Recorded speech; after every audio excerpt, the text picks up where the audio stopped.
The best thing about trapping monsters is that sometimes you catch an angel.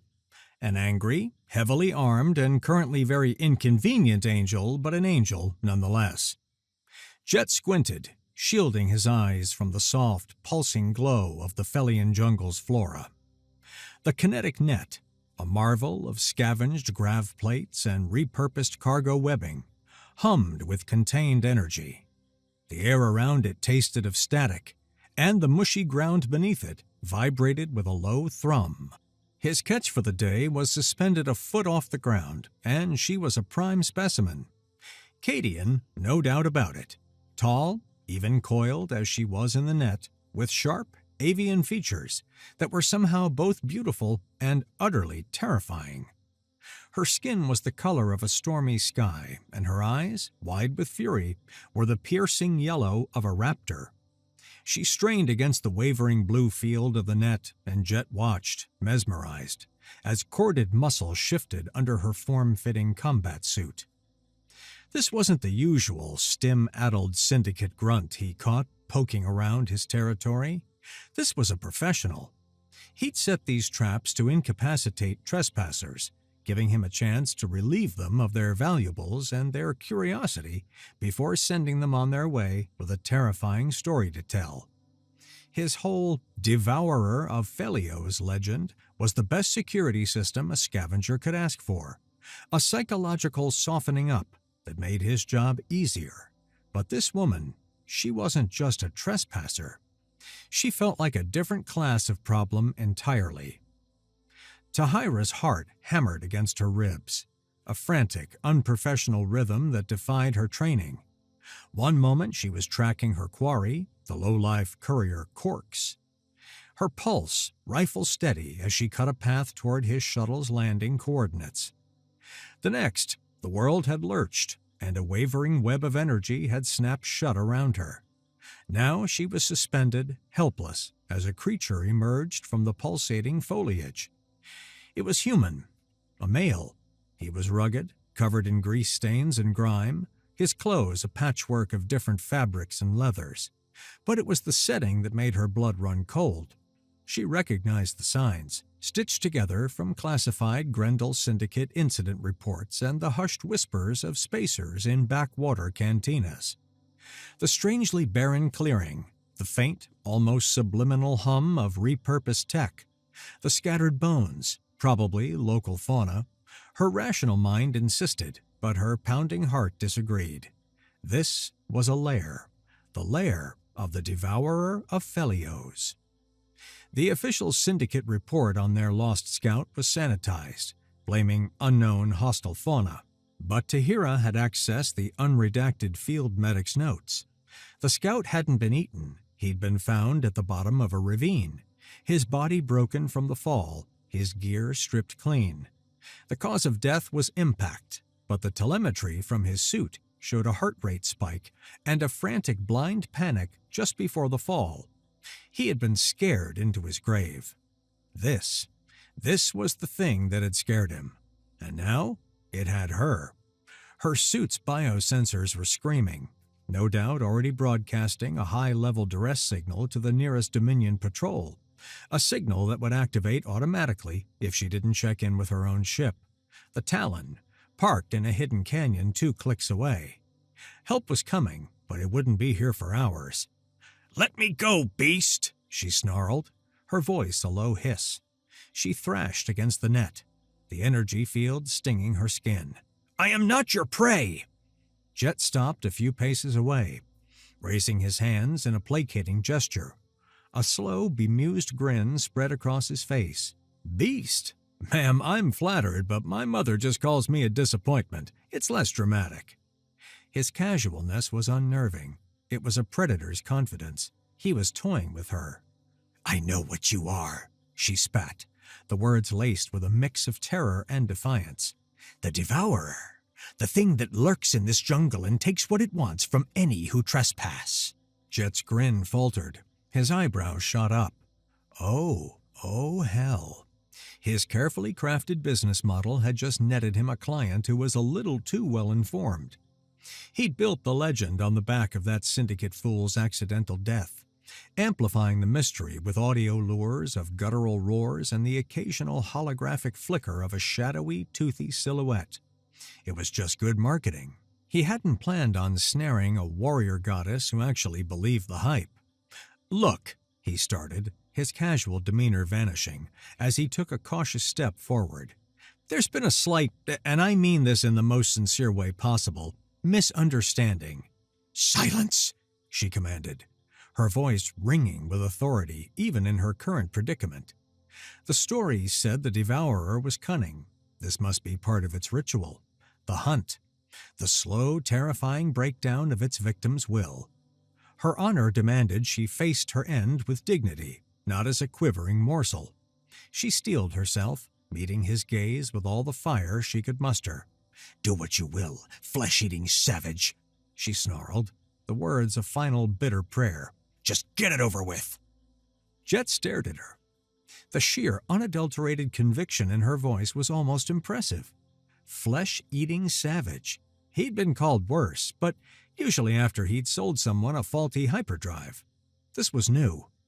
He sighed, the sound low in the tent clearing. This was going to be a long day. He slowly unslung the worn satchel from his shoulder, every movement deliberate and non-threatening. Tahira watched him, her eyes narrowed, her body tensed for the killing blow. He reached inside, her muscles coiled, ready to fight, to bite, to do anything, even if it was hopeless. He pulled out a small, foil-wrapped rectangle and held it out to her. "Savage berry flavor," he said, his voice completely deadpan. "It's got electrolytes." Tahira blinked. The words didn't compute. Her brain, primed for a final desperate battle for survival, screeched to a halt. He was holding a nutrient bar, a cheap, mass-produced ration stick. He waggled it slightly. "You look like you could use a snack," he offered.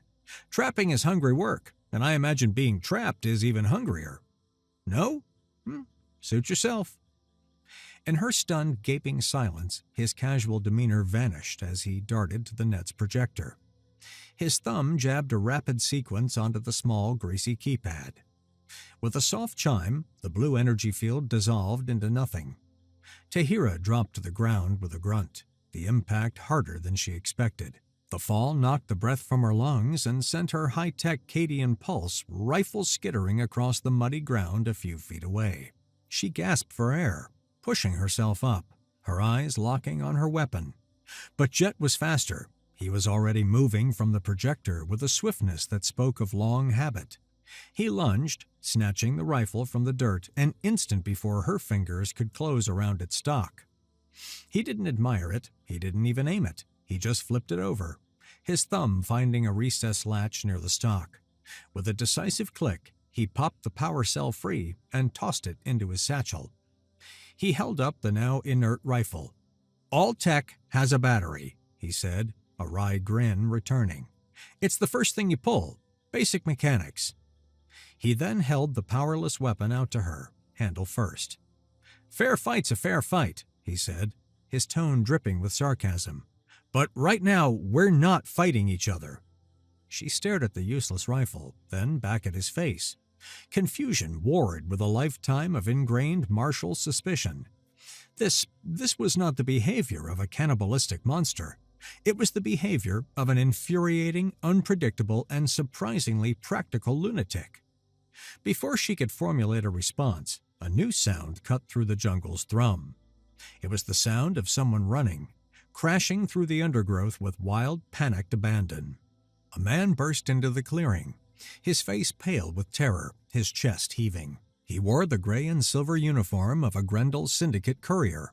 Tahira recognized him instantly. Corks, her bounty. He skidded to a halt, his eyes wide as he took in the scene. Tahira, on her feet but disarmed, and Jet, the mythical devourer, holding her powerless rifle. Corks's wide-eyed terror subsided as a desperate, cunning thought tightened the corners of his mouth into a grim smile. He'd heard the stories. He'd gambled on them, running into the heart of the devourer's territory. His plan was simple. Let the monster and his pursuers destroy each other. As if on cue, a thunderous roar ripped through the sky. not one of Jet's recorded sound effects, but the real, visceral scream of atmospheric entry. 2 Grendel Syndicate assault ships blasted through the canopy, their engines scorching the glowing flora. They hovered over the clearing, their belly cannons swiveling to aim. A voice, distorted and gravelly, crackled from their exterior speakers, so loud it shook the trees. "Courier Cox, you have failed. The package is compromised." A pause. "Sanitize the area." Corks's face fell. Sanitization. Syndicate procedure for erasing a failure. Realization, then pure, undiluted spite, flooded his features. He reached into his jacket and pulled out a clunky, heavy-looking data cassette, its casing sealed with a thick magnetic lock. "You want it?" he screamed at the sky, his voice raw with defiance. "Come and get it from the Devourer's gut!" With a final mad crackle, he hurled the data cassette. It tumbled end over end, landing in the mud and leaves squarely between Jet and Tahira. An instant later, a lance of crimson energy from one of the ships vaporized Corks where he stood. There was no scream, just a flash of light and the sudden acrid smell of superheated air. The cannon swiveled again, locking onto them. A plasma bolt shrieked past Jet's head, close enough to make his hair stand on end, and blew a crater into the ground behind him.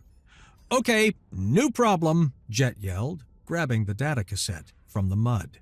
"We're not getting to the ship, not with them overhead." He shoved Tahira toward the relative cover of a massive gnarled tree root.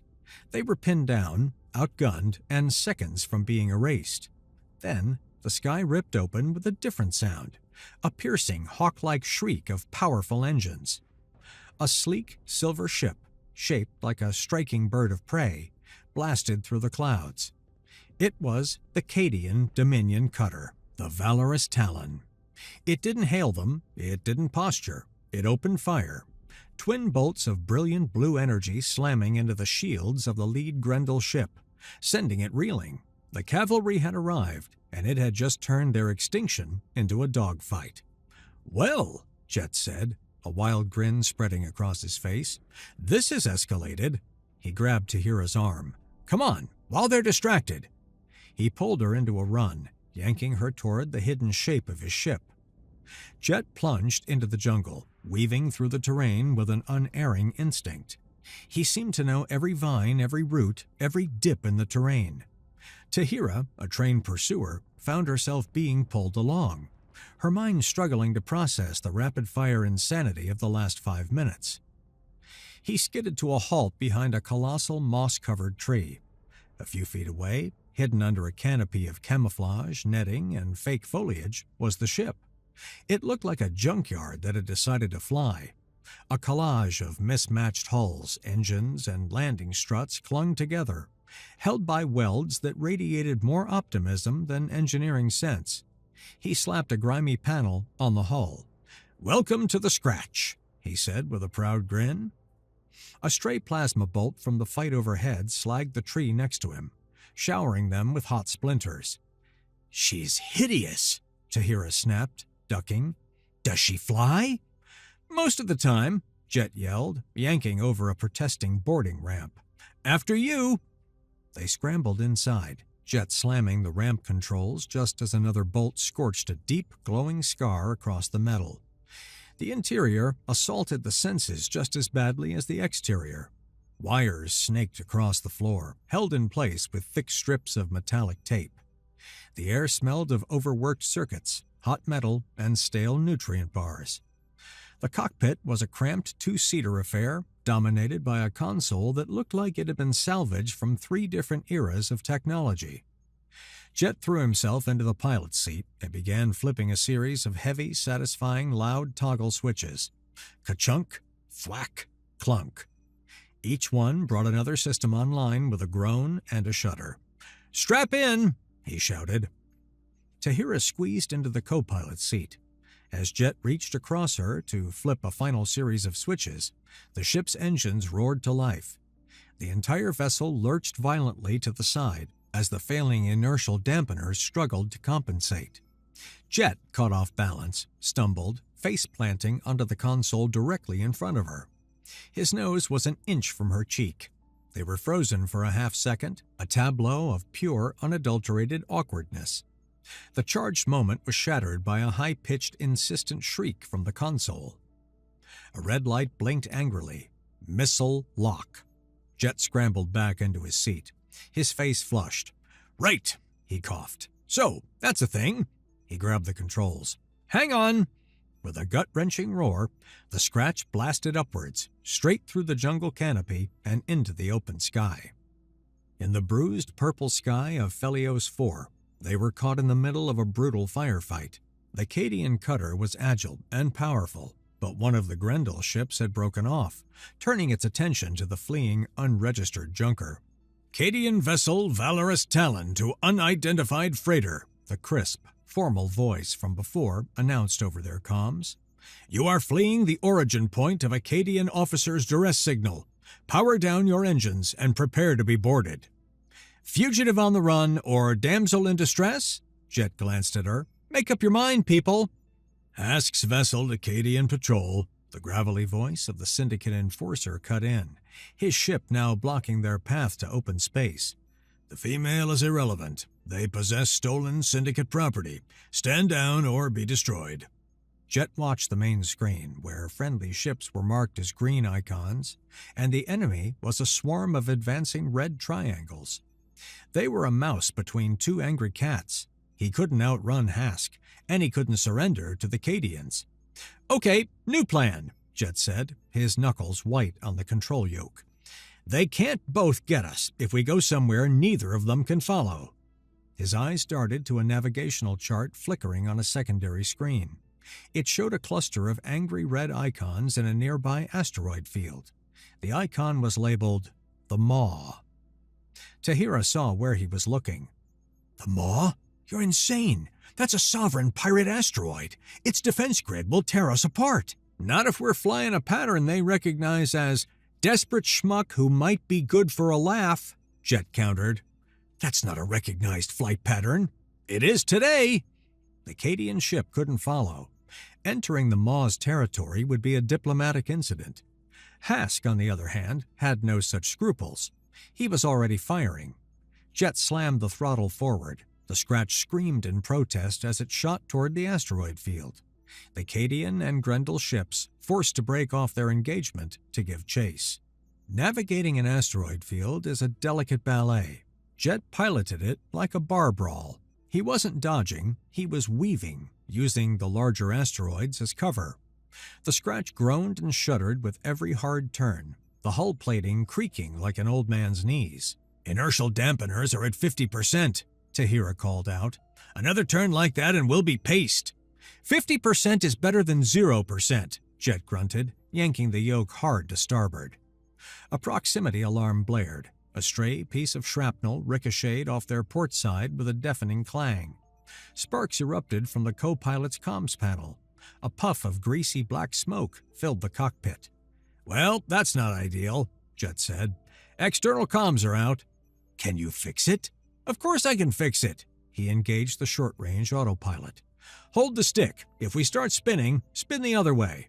He unbuckled and pried open a gritty panel below the console.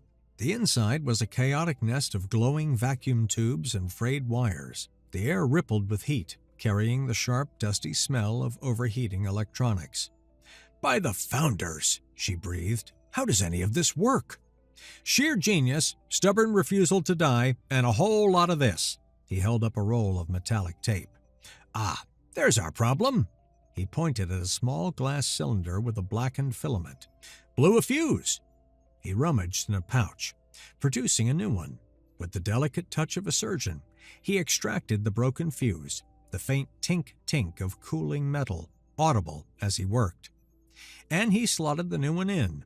The vacuum tubes flickered, and the comms panel sputtered back to life. "See?" he said, wiping grease from his cheek. He turned back, but Tahira's eyes were fixed on his arm. A long, deep gash was bleeding freely. He hadn't even seemed to notice. Before she could think, she reached for her med kit. She opened it, laying out an antiseptic wipe and a bio patch on the console. Wordlessly, she took his arm. Her touch was professional. She cleaned the wound with crisp, economic movements, then applied the patch. It hissed softly as it bonded with his skin.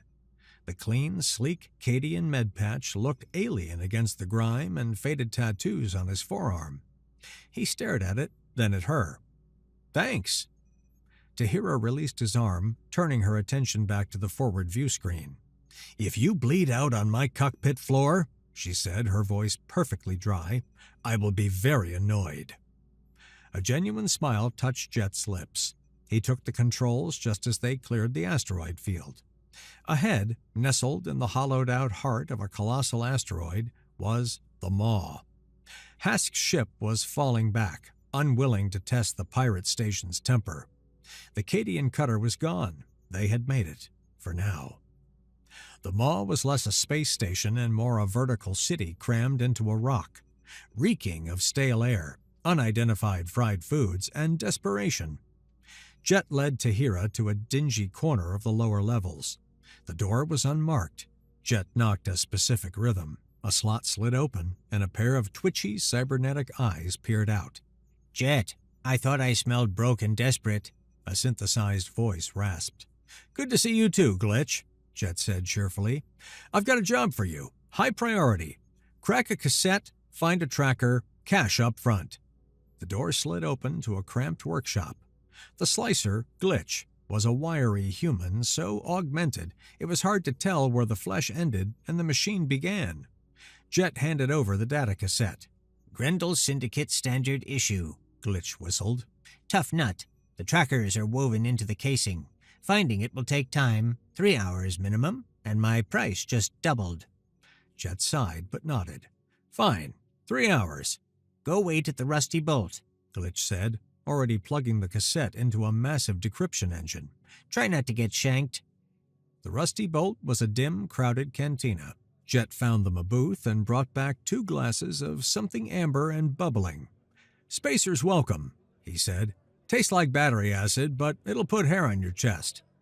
Tahira took a hesitant sip. It was surprisingly not terrible. They sat in silence for a few minutes.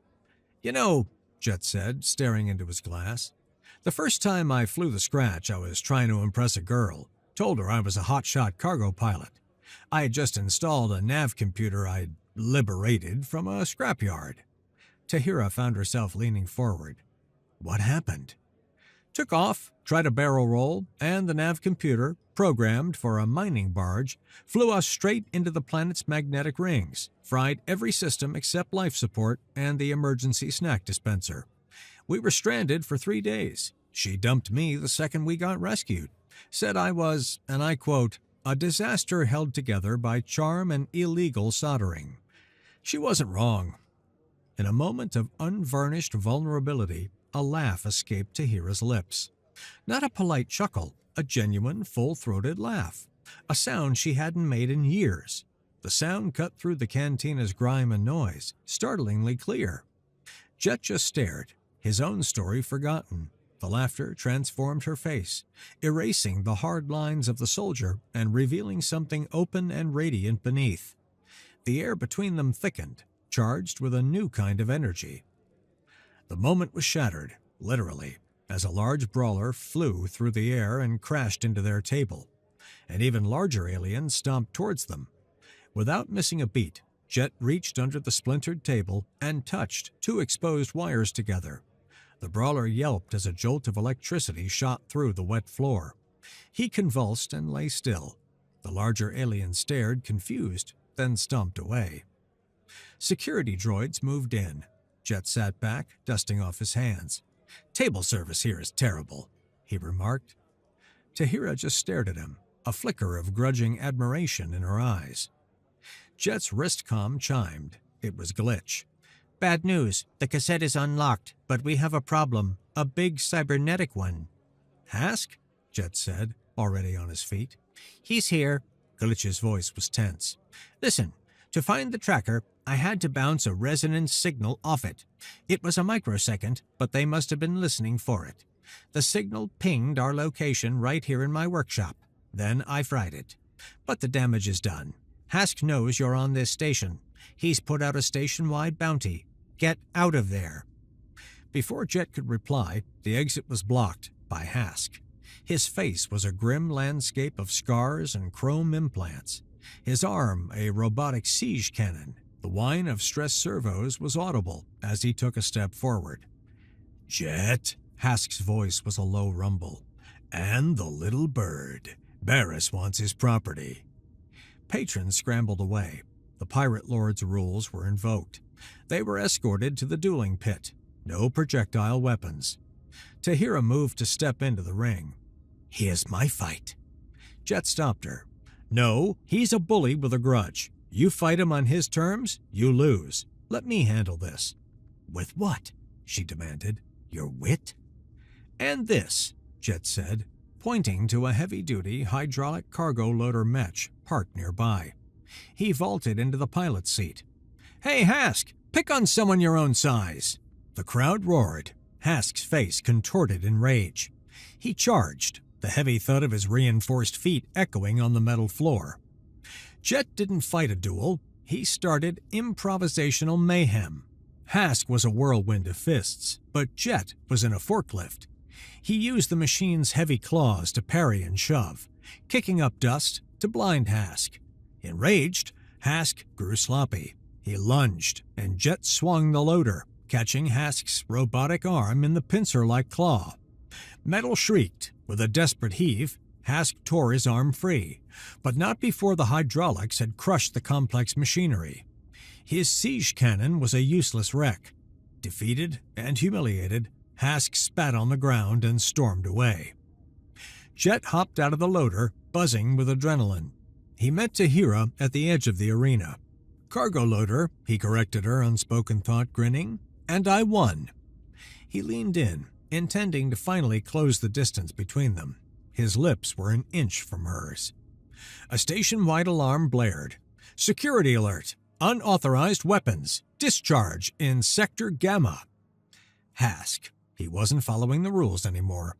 The promise of the kiss stolen by the klaxon. They broke apart and sprinted down the corridor.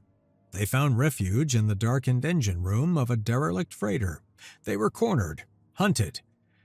"We're out of options," Tahira stated, her composure finally fraying. "Then we stop running," Jet said, pacing.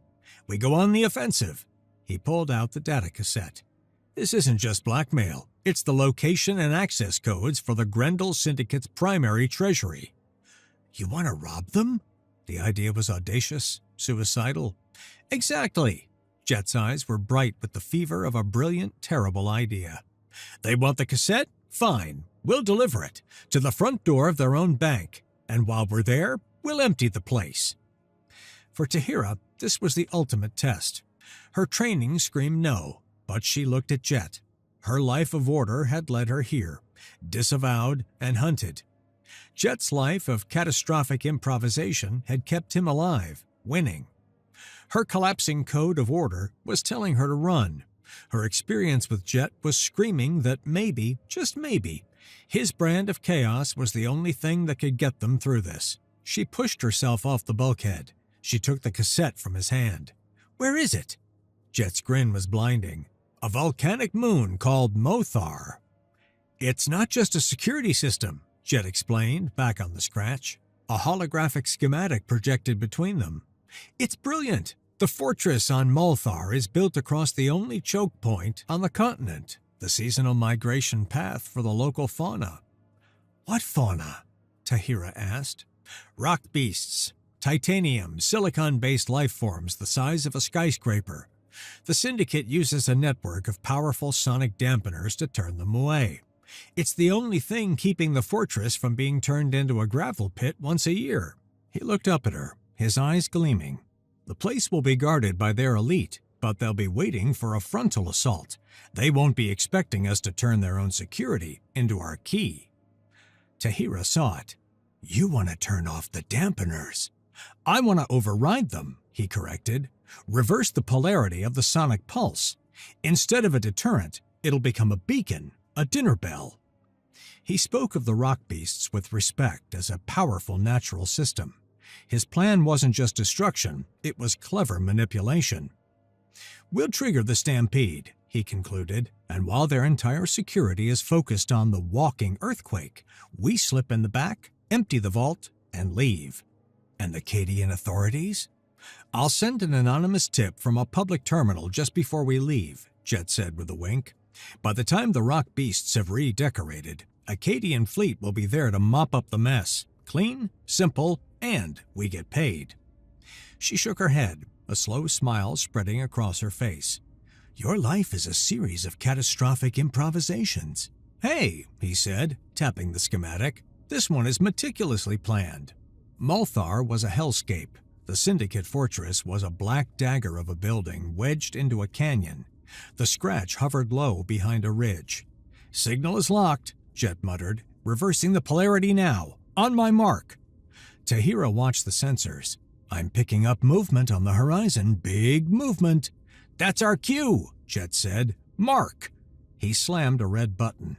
A low subsonic hum vibrated through the ship. On the horizon, the sensor signatures turned as one and began to move toward the fortress, a stampede. They're coming, Tahira breathed. Jet grinned. Let's go shopping! He landed the scratch on a deserted maintenance platform. They slipped inside. The corridors were chaos, guards running toward the front gates as the ground began to shake. The vault access codes worked perfectly. A massive door slid open, revealing a room piled high with a fortune beyond imagining. The fortress groaned, the tremors growing violent. A deep, grinding crunch echoed from the front. The rock beasts had arrived. Jet stood in the middle of it all, a triumphant grin on his face. Told you I had a plan, he shouted over the roar. Tahira looked at him, this impossible, brilliant man. The adrenaline, the danger, the victory overwhelmed her. She closed the distance between them, grabbed his jacket, and pulled him into a fierce, desperate kiss. It was fire and adrenaline, survival and triumph. When they finally broke apart, breathless, the fortress gave a deafening groan as the main structure began to collapse. The triumphant grin slid from Jet's face. His mouth fell slightly open, his eyes fixed on her. All the frantic energy of the moment focused into a single point of silent awe. Okay, he said softly, that was a better plan. You! A raw bellow of rage cut through the noise. They spun around. Framed by the crumbling vault doorway was Hask. He was battered, his uniform torn, but he was alive. What are you doing here? Jet blurted out, genuinely shocked. I was delivering my report to Barris on my failure at the Maw when your chaos began, Hask roared, his eyes burning. A chance to redeem myself. I will drag your bodies back to him and he will restore my honor. He charged. Tahira met him head-on. She was a blur of precise strikes, but Hask was a tank, absorbing the blows. He swiped, and Tahira flipped backward to avoid being crushed. Jet saw the sparking wire on Hask's ruined arm cannon. He grabbed a heavy gold ignot and hurled it. It struck the damaged arm, shorting out the exposed circuitry. Hask roared in pain as his cybernetic size seized up. The distraction was all Tahira needed. She moved in, her hand striking like a viper, disabling the motor functions in his cybernetic leg. Hask stumbled, falling to one knee. Jet was already there, holding the severed head of a gold-plated droid. He brought it down hard on the back of Hask's head. The Enforcer slumped to the ground, unconscious. They stood over him, breathing heavily. A deep groaning crack echoed above them. "Jet, look out!" Tahira yelled. A huge section of the reinforced ceiling, acres of rock and metal, detached and began to fall directly towards them. Jet grabbed Tahira and dove, pulling them both behind a massive pile of platinum bars just as the ceiling crashed down. The impact shook the entire room, sending a plume of dust and debris hundreds of feet into the air. When the dust settled, the spot where Hask had lain was buried under a mountain of rubble. There was no sound, no movement, just silence. He was gone. They were finally truly in the clear. "Come on," Jet said, his voice hoarse. "Let's grab what we can and get the hell out of here." They blasted off from Multhar in the scratch, its cargo hold significantly heavier. Below, the Syndicate fortress was a ruin. In the distance, flashes of light signaled the arrival of the Cadian Dominion fleet. On the bridge, Tahira leaned against Jet's command chair. The silence was comfortable, easy. "You know," she said, her voice soft, "for a man whose life is a series of catastrophic improvisations, you clean up nicely." Jet grinned, turning to face her. He took her hand. "I had a good teacher in chaos management." He brought her knuckles to his lips and kissed them gently. "So," he said, his eyes sparkling, "we're ridiculously wealthy, galaxies away from being wanted, and we have a full tank of fuel. Your pick, as long as it's somewhere warm and doesn't have a seasonal migration of house-sized rock monsters." Tahira laughed, a sound that was finally completely easy and free. It was the most beautiful sound Jet had ever heard. "I'll see what I can do," she said, her thumb tracing patterns on the back of his hand. He squeezed her hand, turned back to the controls, and engaged the hyperdrive. The stars outside the viewport stretched into long lines of light, and with a final, satisfying lurch, the Scratch jumped into the endless possibilities of hyperspace, carrying its new crew towards a future they would build together. The Scratch hummed with a newfound contentment. The usual groans and protests of its mismatched parts softened into a steady, rhythmic thrum. In the blue-white tunnel of hyperspace, the chaos of the last few days seemed a universe away. The adrenaline had finally ebbed, leaving behind a profound, bone-deep quiet. Jet let out a breath he felt like he'd been holding since he first saw a flash of stormy gray skin in his kinetic net. Tahira stood beside his command chair, her gaze lost in the swirling stellar phenomena outside the viewport. She slowly unclenched her fists, studying her own hands. These were the hands of a Cadian officer, trained to dismantle an enemy with cold calculation, to hold a rifle steady under fire, to input command codes with unwavering discipline. Now they were the hands that had patched up a rogue scavenger, gripped the controls of a jury-rigged starship, and held on for dear life during a heist that defied all military logic. She reached out and gently touched the sleek, perfect Cadian biopatch on Jet's forearm.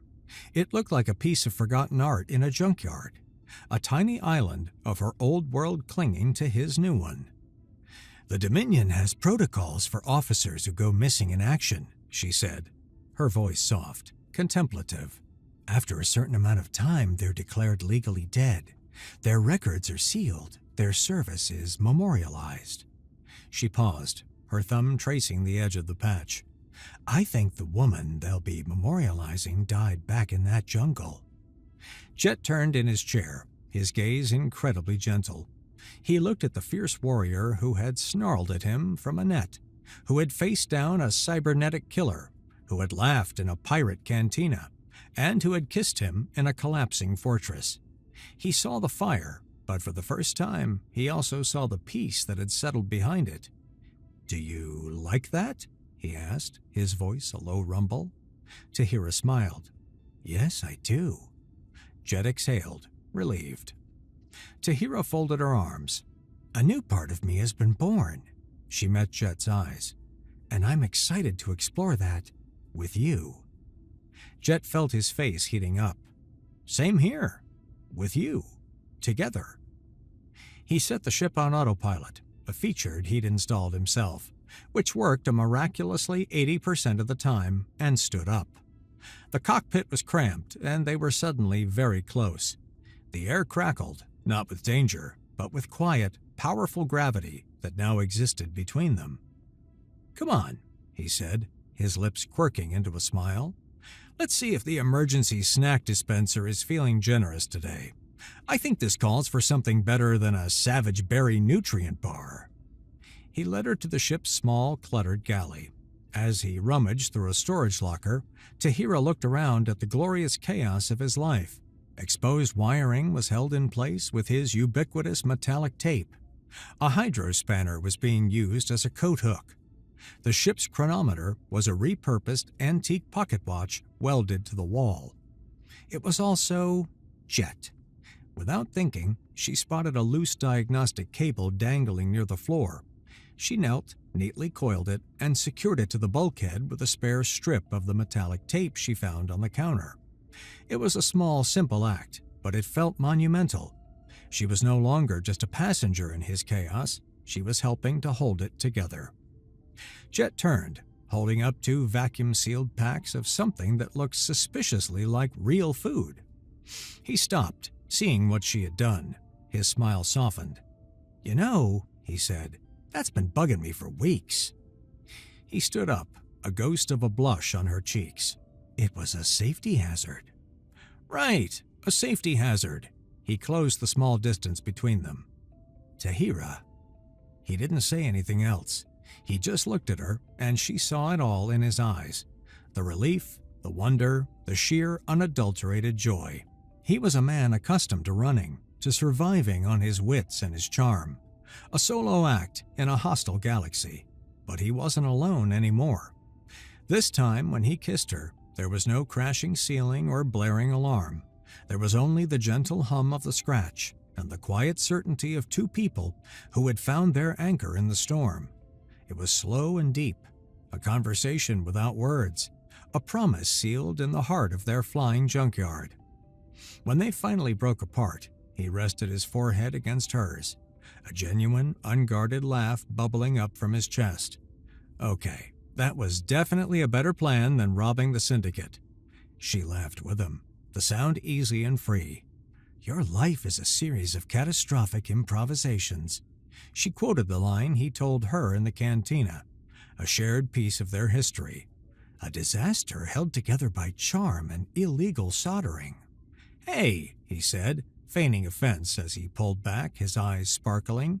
"It's not a disaster, it's a triumph, and the soldering is only mostly illegal." He tapped the hull with his knuckle. "This ship, this life, it shouldn't work. It's illogical, it's messy." He looked back at her. "But with you here, it feels like it finally makes sense." Later, they were back on the bridge, the holographic star chart glowing between them. The cargo hold was full. Their past was a fading contrail, and the future was an open map. "So," Tahira said, leaning against the console, her hip brushing his arm. "Where to, Captain?" Jet grinned, the expression reaching his eyes and making them shine. He pointed to a small, uncharted system on the very edge of the map, a quiet cluster of stars far from any major trade routes or military patrol zones. "I was thinking of somewhere quiet," he said. "Somewhere with a beach.